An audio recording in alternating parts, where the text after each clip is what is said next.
Chapter 7. What is consciousness, and why, how, and when did humans' unique conscious mind emerge?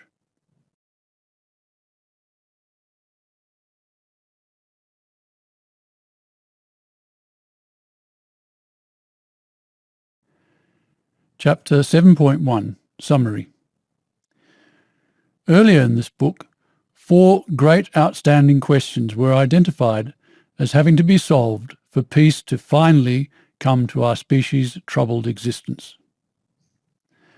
They were to explain the human condition itself, the psychosis addressing and solving explanation for which was presented in Chapter 3, to explain the meaning of our lives, which was done in Chapter 4, to explain how humans acquired our extraordinary, unconditionally selfless moral sense, the answer to which was presented in Chapter 5, and, finally, to explain how humans became conscious when other animals haven't, the answer to which will now be presented in this chapter. Chapter 7.2. What is consciousness? To address the question of the origins of humans' conscious mind, it is obviously first necessary to explain what consciousness actually is. But as with the truths of our corrupted human condition, of integrative meaning, of what instincts actually are, and of the nurturing origins of our moral sense, the truth about the nature of consciousness has been so unbearably condemning of our corrupted condition that we humans have had no choice but to deny it until the human condition was truthfully explained, which it now has been. The fact is, the subject of consciousness is so closely correlated with the unbearably depressing subject of the human condition that consciousness has become synonymous with, indeed code for, the problem of the human condition. The science writer Roger Lewin articulated the problem precisely in his 1993 book Complexity, when he described the great difficulty humans have had of trying to illuminate the phenomena of consciousness as a tough challenge, perhaps the toughest of all, using the philosopher René Descartes' own disturbed reaction when he tried to contemplate consciousness to illustrate the nature and extent of the difficulty. So serious are the doubts into which I have been thrown that I can neither put them out of my mind nor see any way of resolving them. It feels as if I have fallen unexpectedly into a deep whirlpool which tumbles me around so that I can neither stand at the bottom nor swim up to the top. My professor of biology when I was at Sydney University, Charles Birch, also acknowledged the difficulty mechanistic science has had looking at the subjective, psychological, terrifying, deep whirlpool of self-doubts causing issue of the human condition dimension to the study of consciousness, when, in an interview conducted in 2007, 2 years prior to his death at the age of 91, he said, "There are 2 aspects of consciousness. Mechanistic science deals with objective facts, in other words, with what happens in the cells of your brain when you have a conscious thought. But it leaves unanswered the question about the feeling I have of consciousness, and there is a tremendous gap between what I experience and what science tells me. And this is the gap that somehow or other has eventually to be filled. Science has great difficulty in dealing with that subjective side. It is highly successful in dealing with the objective events in the brain, and an awful lot of people are working on consciousness right now, but they don't touch on the problem of the subjective side because it's too hard. You have to be a philosopher and be able to deal with the metaphysical side of things. Biology is still a very mechanistic science. Most scientists don't think at all, anyway, about the deeper subjective issues. the deepest of all being the issue of our horrifically corrupted human condition. They think on their subject about as much as a bank clerk thinks about them.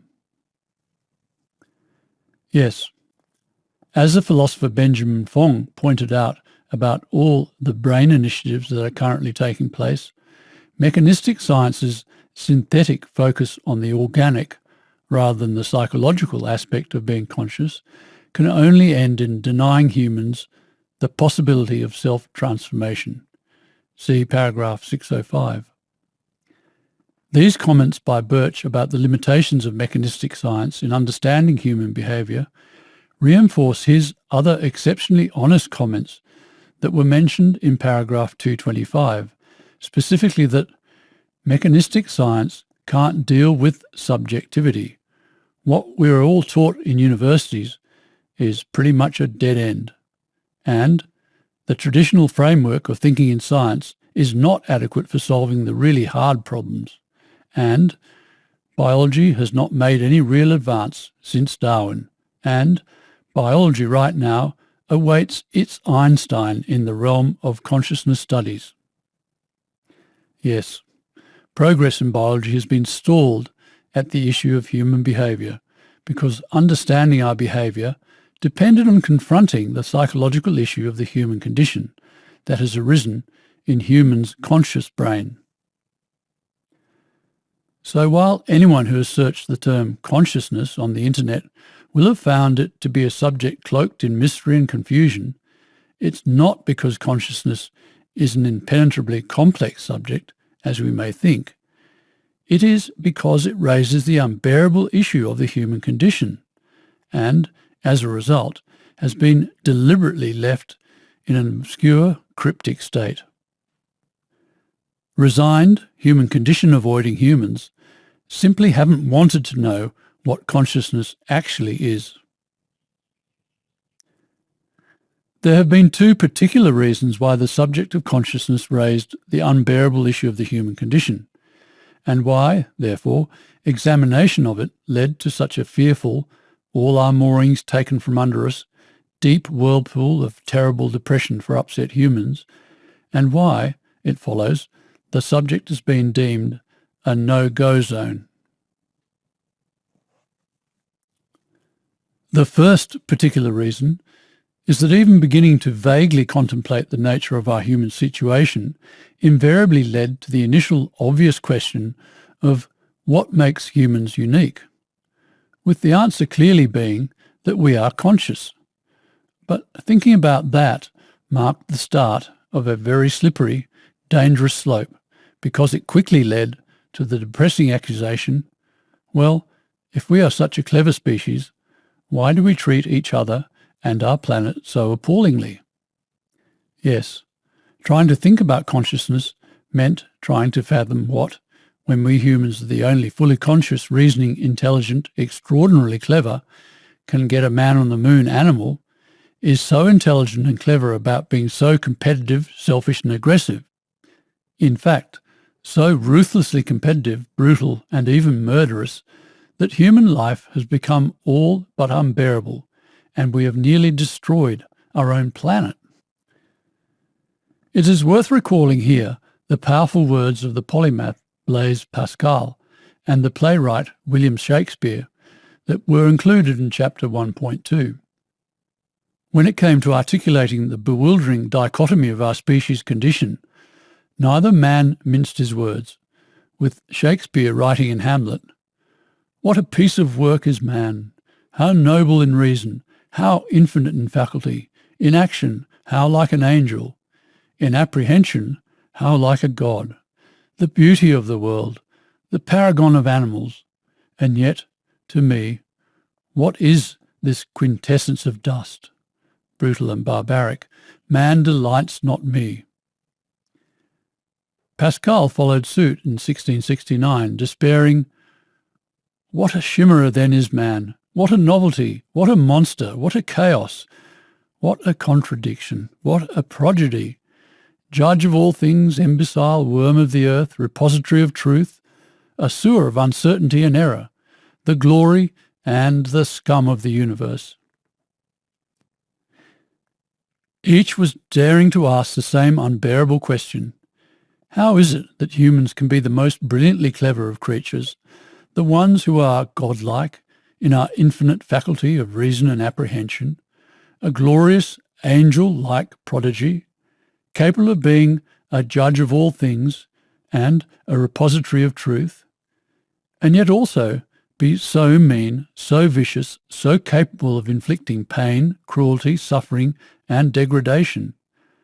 Why are humans so choked full of volcanic frustration, anger, and hatred?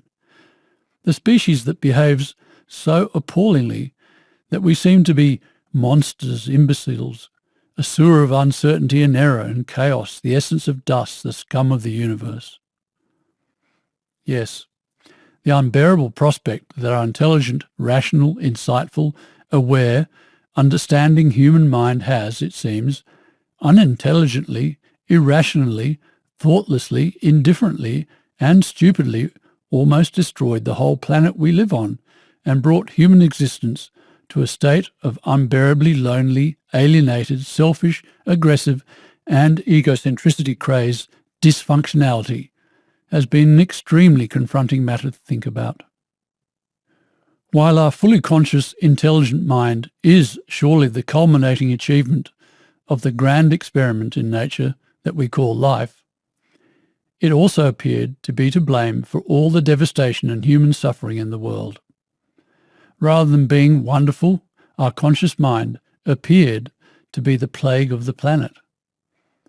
That is how serious are the doubts that thinking about consciousness produced within us, and our inability, until now, to understand this dichotomy of being the most clever and brilliant, but also the most apparently destructive, evil and stupid force to have ever appeared on Earth, has meant that we humans have, understandably, been extremely insecure and defensive about, and thus hesitant to explore the inner workings of, our supposedly wonderful conscious mind.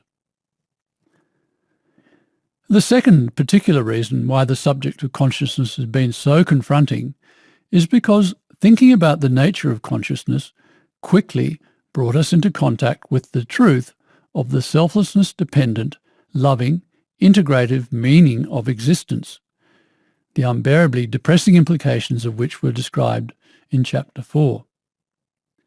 The explanation of what consciousness actually is will reveal the problem because, as we will see, while there is a simple and obvious explanation for consciousness itself, like there is for the human condition, the meaning of our existence and the origin of our moral soul, that explanation has had very confronting implications.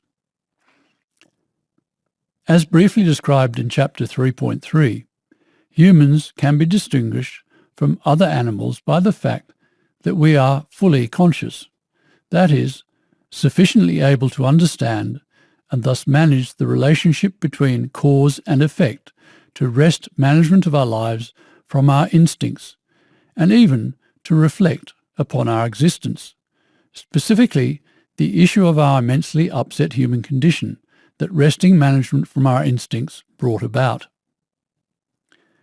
This consciousness is a product of the nerve-based learning system's ability to remember, for it is memory that allows understanding of cause and effect to develop.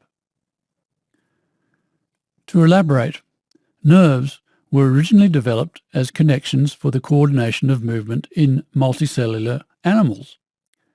An incidental byproduct of the development of nerves was that of memory. While the actual mechanism by which nerves are able to store impressions is not yet fully understood, we do know it involves chemical processes. What is important, however, is that nerves have the capacity for memory, because once you have the ability to remember past events, you are then in a position to compare them with current events and identify regularly occurring experiences. This knowledge of, or insight into, what has commonly occurred in the past enables the mind to predict what is likely to occur in the future and to adjust behaviour accordingly. Thus, the nerve-based learning system, unlike the gene-based learning system, can associate information reason how experiences are related, learn to understand and become conscious of the relationship of events that occur through time. In the brain, nerve information recordings of experiences, memories, are examined for their relationship with each other. To understand how the brain makes these comparisons, think of the brain as a vast network of nerve pathways onto which incoming experiences are recorded or inscribed, each on a particular path within that network. Where different experiences share the same information, their pathways overlap. For example, long before we understood the force of gravity, we had learned that if we let go of a weighted object, it would invariably fall to the ground. Falling to the ground was a shared characteristic. The value of recording information as a pathway in a network is that it allows related aspects of experience to be physically related. In fact, the area in our brain where information is related is called the association cortex. Where parts of an experience are the same, they share the same pathway. And where they differ, their pathways differ or diverge. All the nerve cells in the brain are interconnected. So, with sufficient input of experiences onto a nerve network of sufficient size, similarities or consistencies in experience show up as well-used pathways, pathways that have become highways. In terms of illustrating the brain's capacity to associate information, it has been found that in the convolutions of our brain's cerebral cortex, there are about 20 billion nerve cells with 10 times that number of interconnecting dendrites, which, if laid end to end, would stretch at least from Earth to the Moon and back. An idea represents the moment information is associated in the brain. Incoming information could reinforce a highway, slightly modify it, or add an association, an idea, between two highways, dramatically simplifying that particular network of developing consistencies to create a new and simpler interpretation of that information. For example, the most important relationship between different types of fruit is their edibility. Elsewhere, the brain has recognized that the main relationship connecting experiences associated with living organisms is that they appear to try to stay alive, at least for a period of time. Suddenly it sees or deduces, tumbles to the idea or association or abstraction, a possible connection between eating and staying alive, which, with further experience and thought, becomes reinforced as seemingly correct.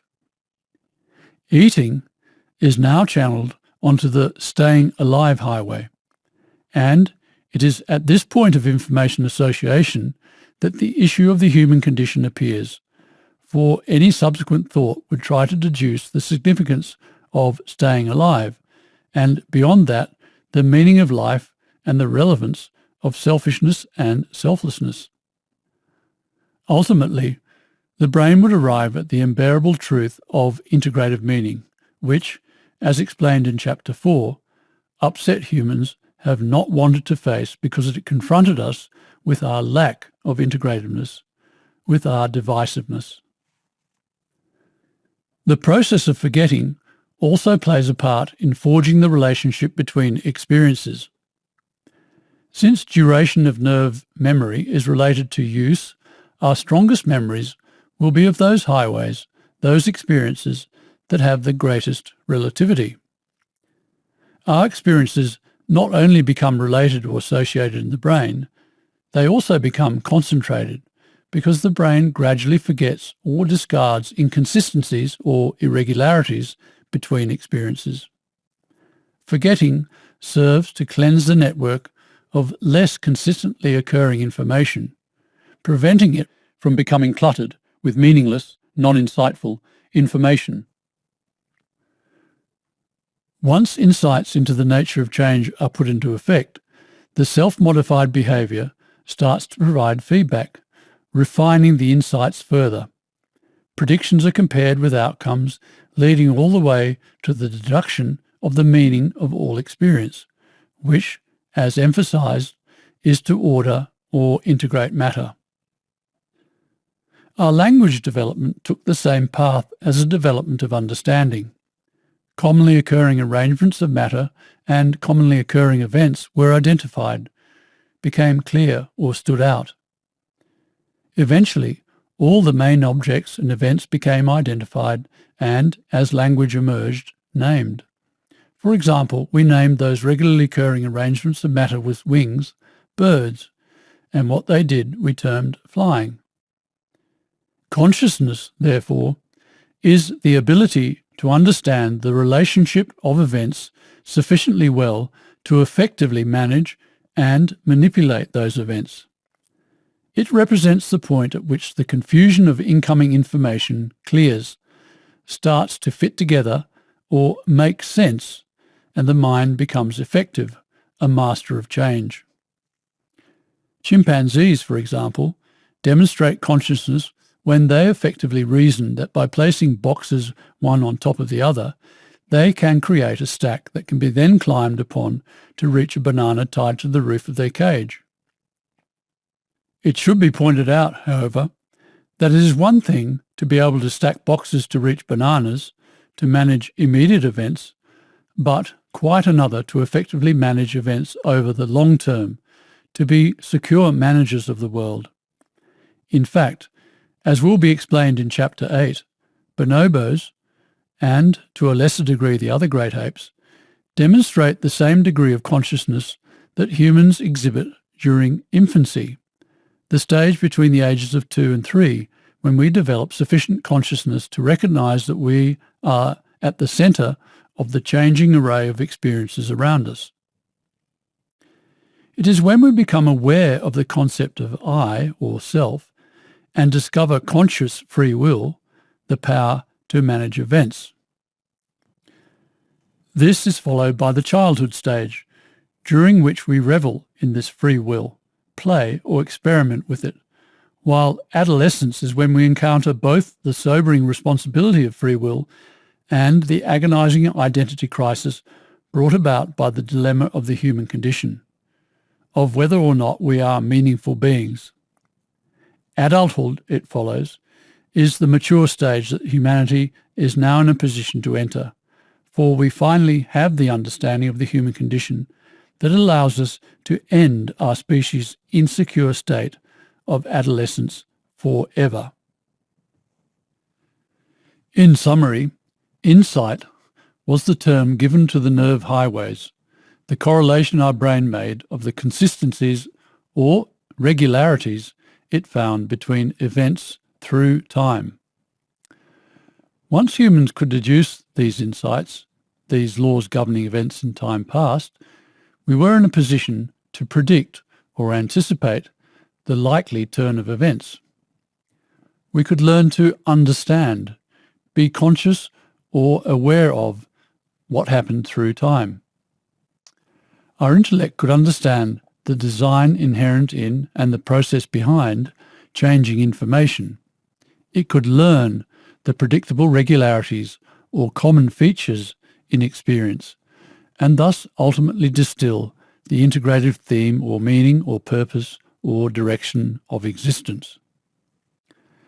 So yes, consciousness has been an immensely difficult subject for humans to investigate, not because of the practical issues involved in determining how our brain works, but because resigned humans didn't want to know how it worked. While we couldn't explain our divisive, psychologically upset state of the human condition, we had to avoid admitting too clearly how the brain functions, because admitting that information could be associated and simplified. Admitting to insight was only a short step away from realizing the ultimate insight of integrative meaning, a truth that immediately confronted us with our own inconsistency with that meaning. As emphasized in Chapter 4, to admit to integrative meaning meant having to face the fact that our competitive and aggressive behaviour, is seemingly totally at odds with the integrative direction of life, no less. The development and maintenance of the order of matter requires that the parts of developing wholes cooperate, not compete. Integrative meaning confronts us squarely with our divisive human condition. Better then to evade the existence of purpose in the first place, by avoiding the possibility that information could be associated, refined and simplified. It is the same reason we sidestepped the term genetic refinement for the process of the genetic refinement of the integration of matter on Earth, preferring instead the much vaguer term genetics. We had to evade the possibility of the refinement of information in all its forms because, again, admitting that information could be simplified or refined was admitting to an ultimate refinement or law, confronting us with our inconsistency with that law, namely with the law of integrative meaning, against which we previously had no defence. In fact, not only have we avoided the idea of meaningfulness, we have also shied away from any deep, meaningful thinking that might lead to confrontation with integrative meaning. As Birch said, most scientists don't think at all. Anyway, they think on their subject about as much as a bank clerk thinks about them. But while ensuring deeper insights remained elusive may have saved us from exposure, in the process we buried the truth, becoming, as a result, extremely superficial in our thinking. In short, we became masters of not thinking, deeply alienated from the truth beings. Demonstrating our masterful evasion of the nature of consciousness, we use words like conscious, intelligent, understanding, reason, and insight regularly without ever actually identifying what we are conscious of, intelligent about, understanding, reasoning, or having an insight into, which is how events or experiences are related. The conventional, obscure, evasive definition of intelligence is the ability to think abstractly. The other imprecise, obscure, evasive phrase used whenever we wanted to refer to the uniqueness of our intelligence without actually saying what our conscious, understanding, insightful intelligence is, was to say that we are the species that is able to reflect upon itself. So to name the area of the brain that associates and simplifies information as the association cortex was in fact a slip of our evasive guard.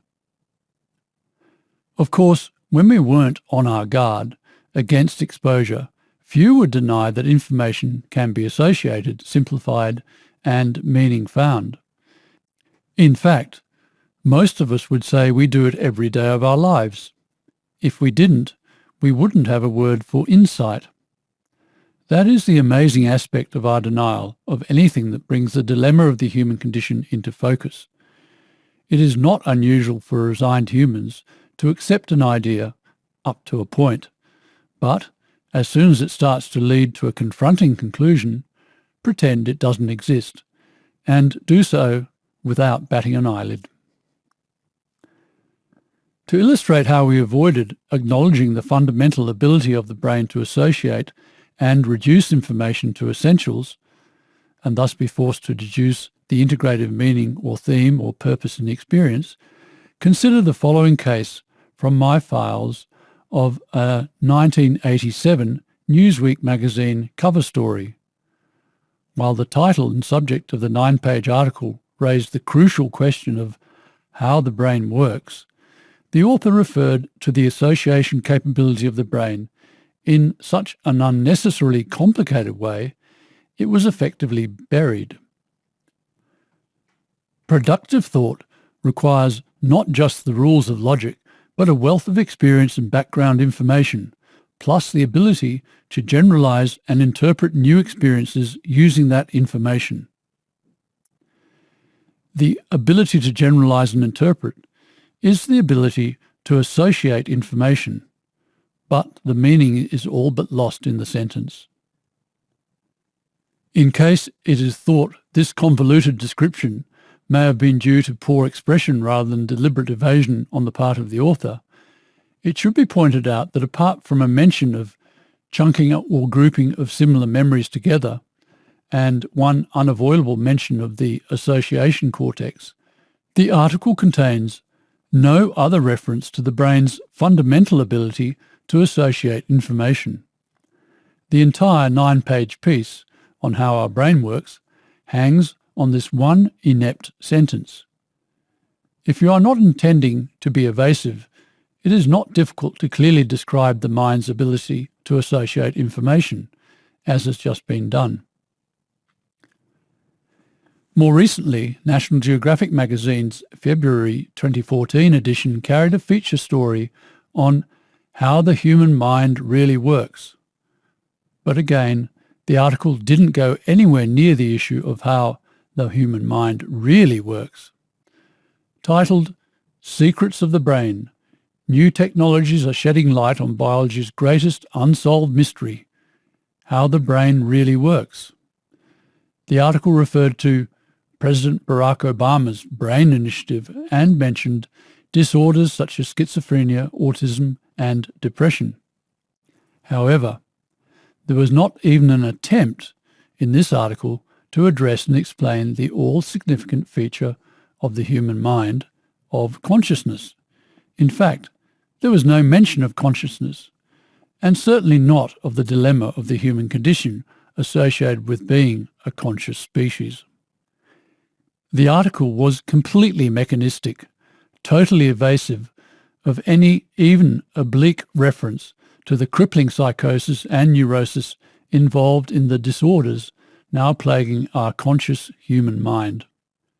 The denial practiced in the 1987 Newsweek story is chicken feed compared to the level of denial in this 2014 story.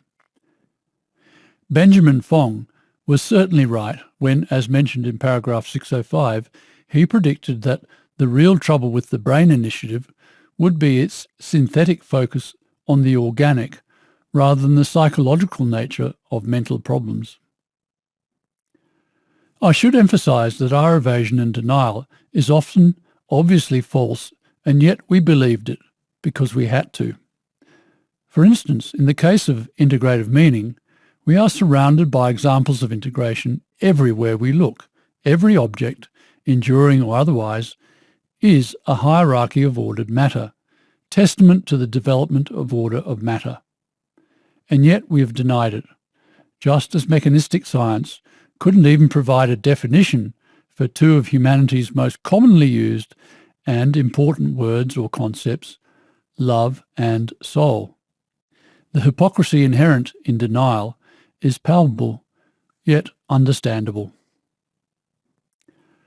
The most honest and yet still somewhat intellectually evasive description I have found in the denial-complying mechanistic paradigm of what gives rise to consciousness is one that appears in Wikipedia.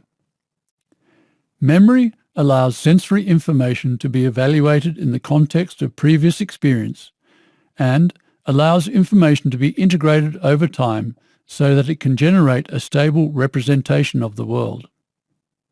Yes, consciousness is the ability to generate a stable representation of the world, the ability to generate a representation of the world that is accurate and can therefore be effectively used to base anticipations of future events upon.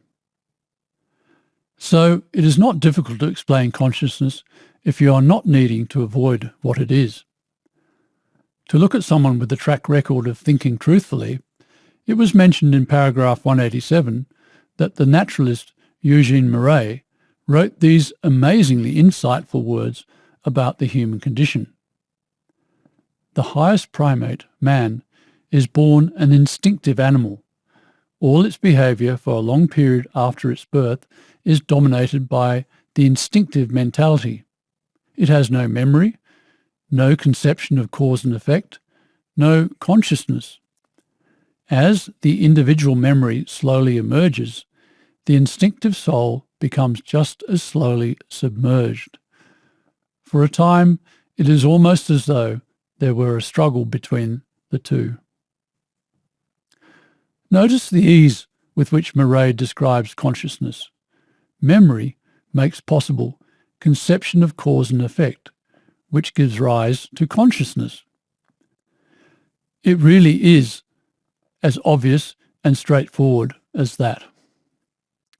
Indeed, when the writer Aldous Huxley commented that non-rational creatures do not look before or after, see paragraph 250, or when Plato referred to our original innocent pre-conscious ancestors as having no memory of the past, in paragraph 170, they were simply stating the obvious truth that to be rational is to have the ability to look before or after, to have memory of the past in order to make sense of cause and effect. Which again raises the question, why on earth was this not explained to us by science? Why weren't we taught this at school? But, as has now been explained, the issue of our conscious intelligent mind prompted the unbearable self-realization, well, if I'm so cleverly insightful, why can't I manage my life in a way that is not so mean and indifferent to others? Indeed, why, if I am such a brilliantly intelligent person, am I such a destructively selfish, angry, egocentric, competitive and aggressive monster? And, as was emphasized, the other problem was that explaining the nature of consciousness very quickly brought us into contact with the unbearably depressing truth of integrative meaning. An appropriate definition of consciousness is the ability to make sense of experience. But applying such a definition immediately highlights the problem with the issue of consciousness because, due to the depressing implications, we humans haven't wanted to make sense of experience because we have not wanted to recognize the truth of integrative meaning. So, to ask people to look into the issue of consciousness was to expect them to confront the issue of their own less than ideal human condition, which is why consciousness has become a code word for the issue of the human condition.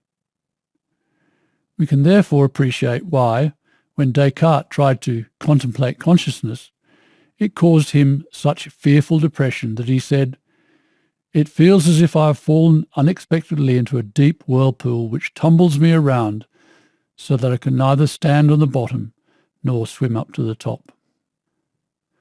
The great psychiatrist R.D. Laing acknowledged both the importance of the issue of consciousness, the human condition, and how truly difficult a realm it has been for upset humans to study when he wrote in his 1967 book, The Politics of Experience and The Bird of Paradise, "The requirement of the present, the failure of the past is the same.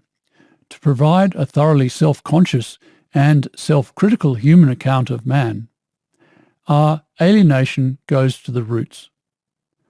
The realization of this is the essential springboard for any serious reflection on any aspect of present interhuman life.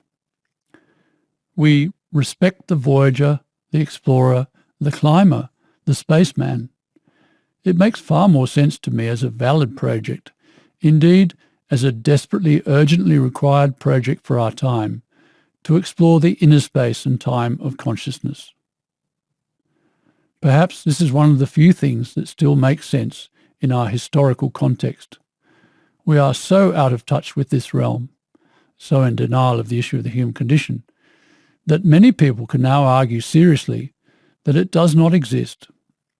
It is very small wonder that it is perilous indeed to explore such a lost realm. Clearly, the need to find a way to avoid confronting what consciousness entailed was immense, and the initial obvious excuse that mechanistic science devised to do so was to simply assert that the phenomenon of the human mind is just too extraordinary for science to be able to explain.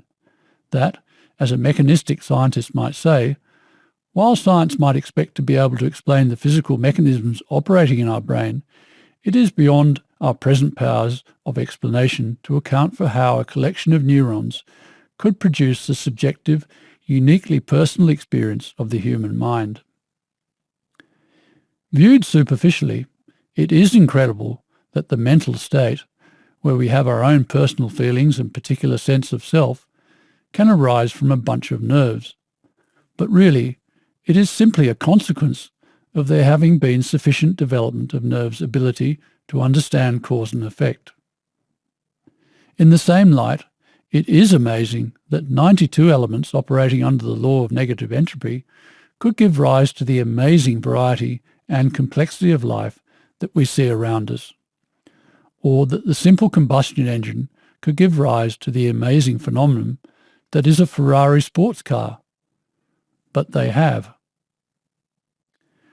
We can try to argue that knowing how the combustion engine works doesn't explain the mystique that surrounds a Ferrari. But, in fact, it does. Consciousness is amazing, but it is simply a result of memory, which allows us to understand cause and effect.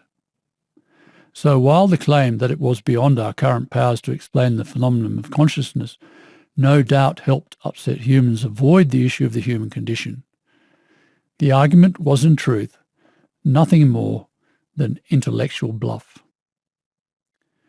Given his aversion to the subject, it is not surprising that the whole body-mind dichotomy excuse for not being able to explain consciousness appears to have begun with Descartes, when in 1641 he wrote that the mind was entirely and truly distinct from my body.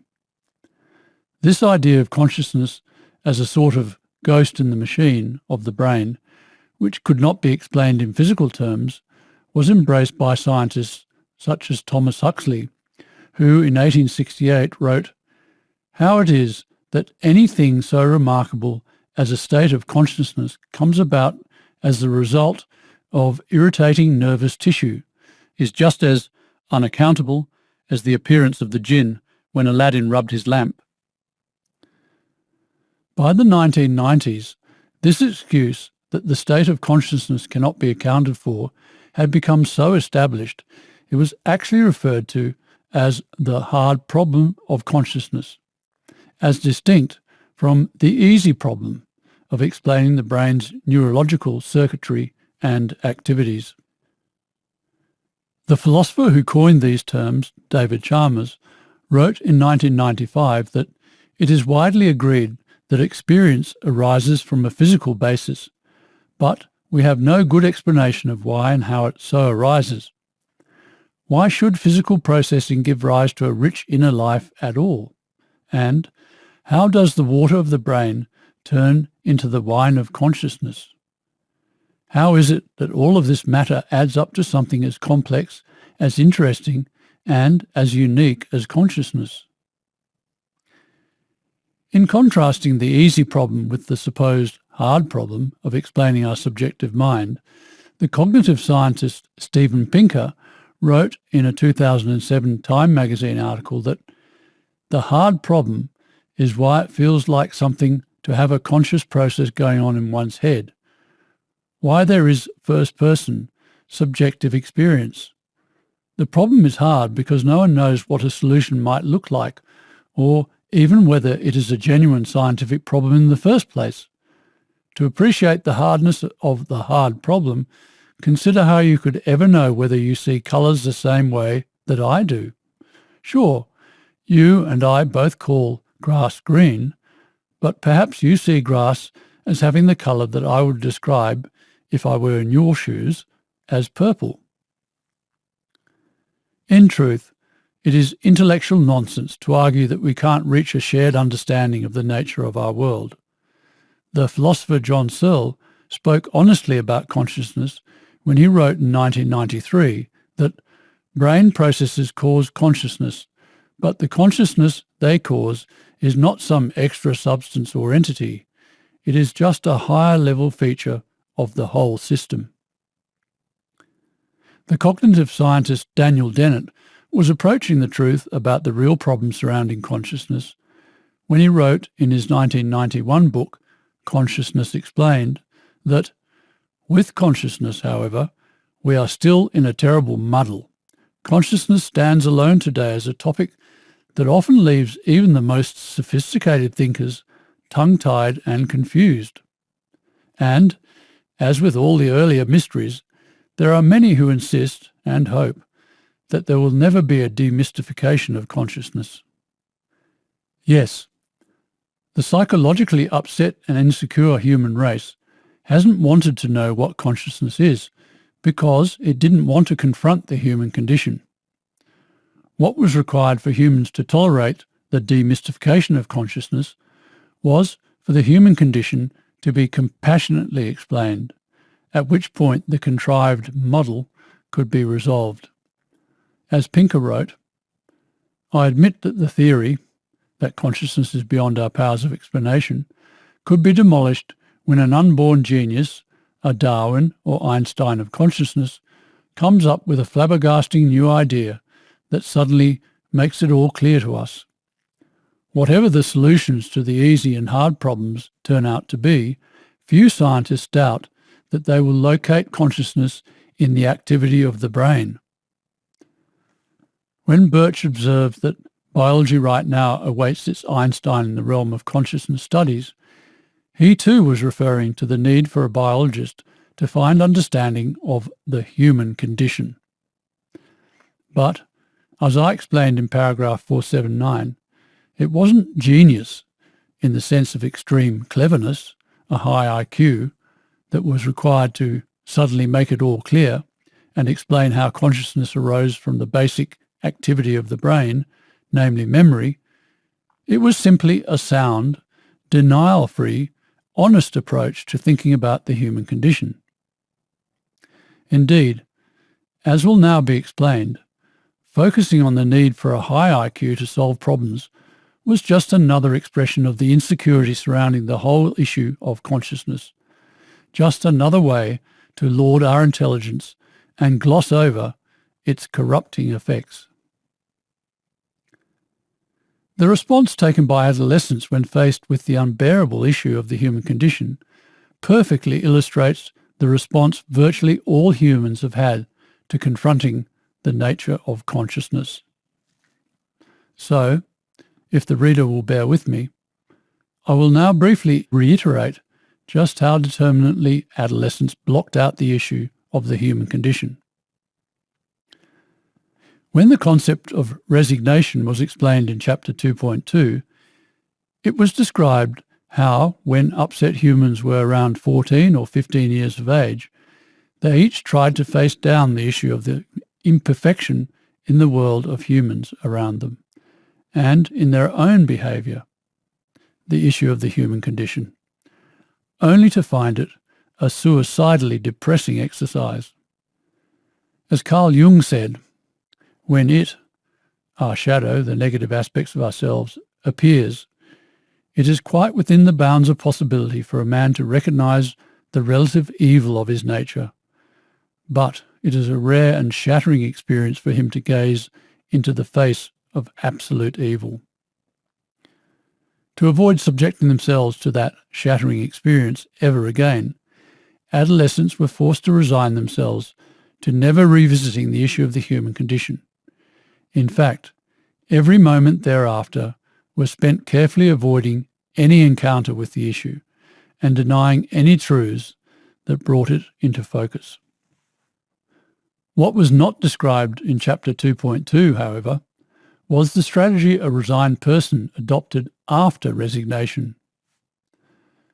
While living in denial of their corrupted condition brought some relief, resigned humans still needed to find ways to feel good about themselves.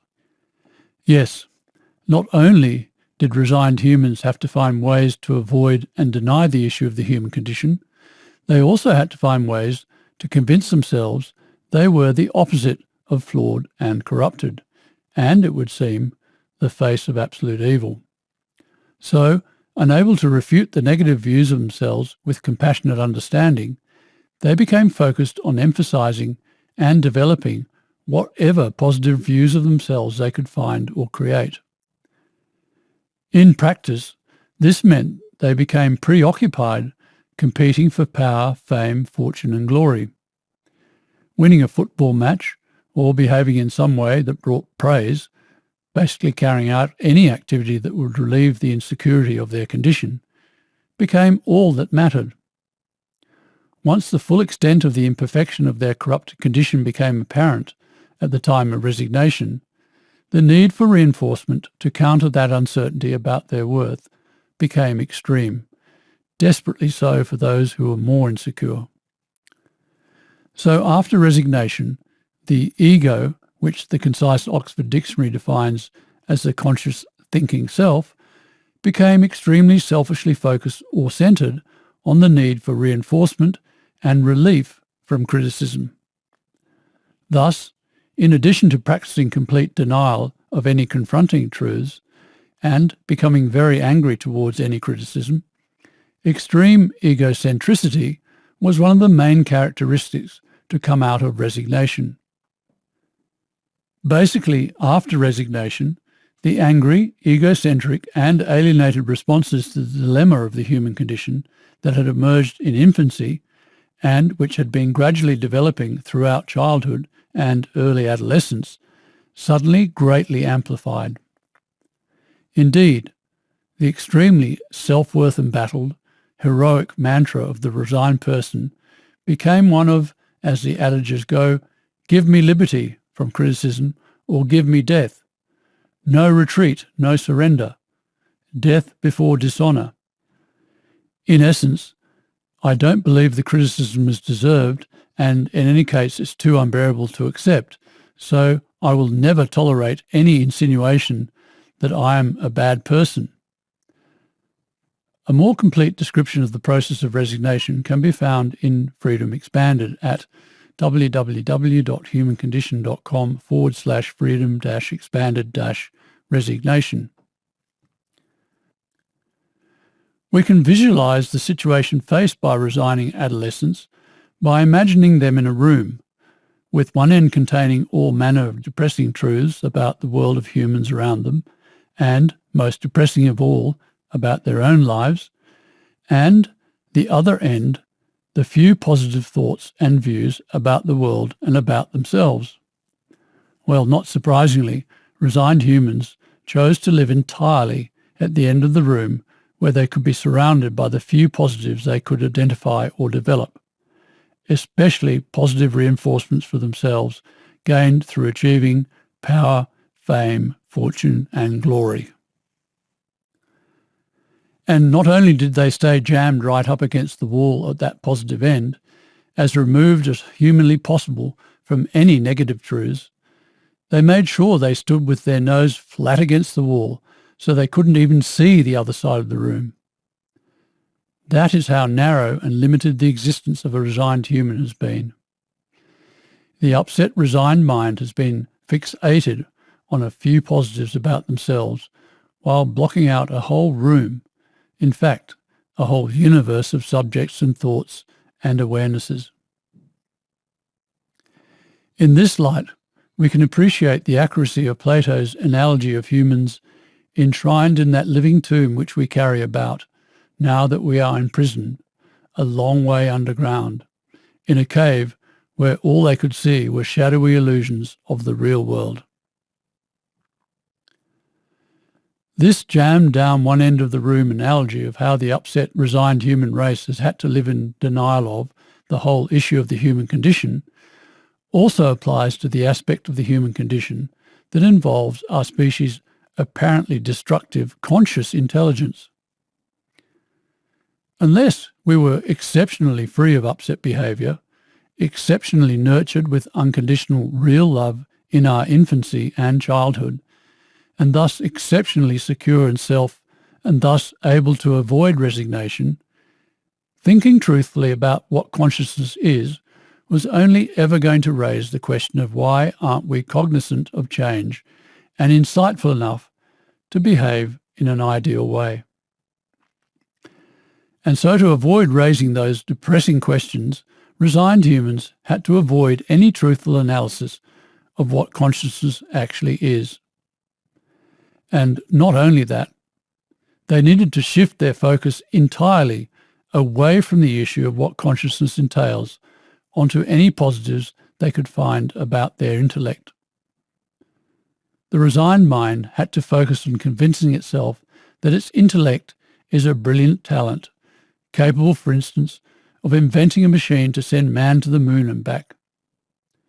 To cope with the whole issue of the goodness or otherwise of their intellect, resigned humans maximised all the positive aspects about their conscious intellect, which is their cleverness, and minimised all the negative aspects, which is their state of alienation, namely the extent of their soundness or lack thereof, with the best method of doing so to simply not think about and acknowledge what the nature of conscious intelligence really is. And so, in keeping with that methodology, the resigned world started to regard, or more specifically, measure, people according to their level of mental dexterity, with the creation of IQ tests and societies whose membership was restricted to the most clever, such as Mensa.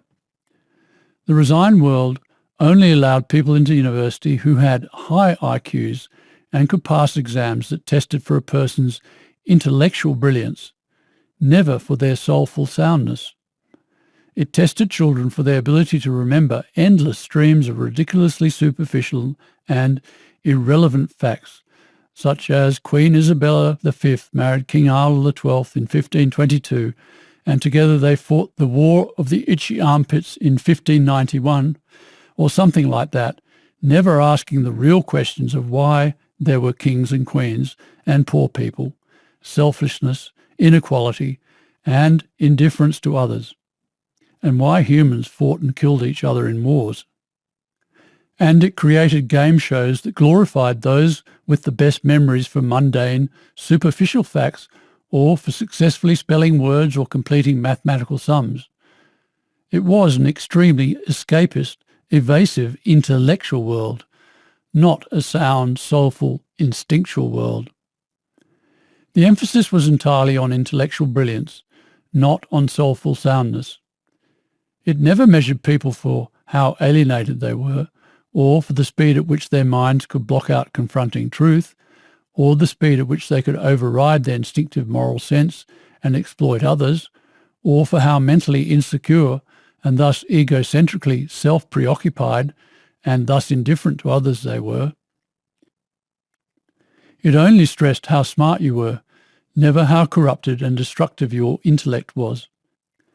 And it wasn't as though the resigned world didn't know who was soul-corrupted, upset and alienated, and who was innocent. After all, to ignore, deny, repress, and, in the extreme, persecute to the point of, in the case of Christ, crucifying honest, truthful, innocent soundness because it found it too confronting, it had to first be able to recognise it. It would have been as easy, indeed probably much easier, to design exams that tested a person's level of alienation or soundness or soulfulness quotient, their SQ, than it was to design exams that tested their intelligence quotient or IQ. The truth is, our intelligence has been an extremely insecure and defensive entity. It has been an instrument of dishonest denial, not of honest thoughtfulness. It has been preoccupied with escapist, superficial, phony, fake, sophisticated intellectualism, not with confronting, penetrating, truthful, thoughtful instinctualism. Such has been the human condition. Thank goodness, then, that it has at last been explained, and the horrifically debilitating practice of denial can end.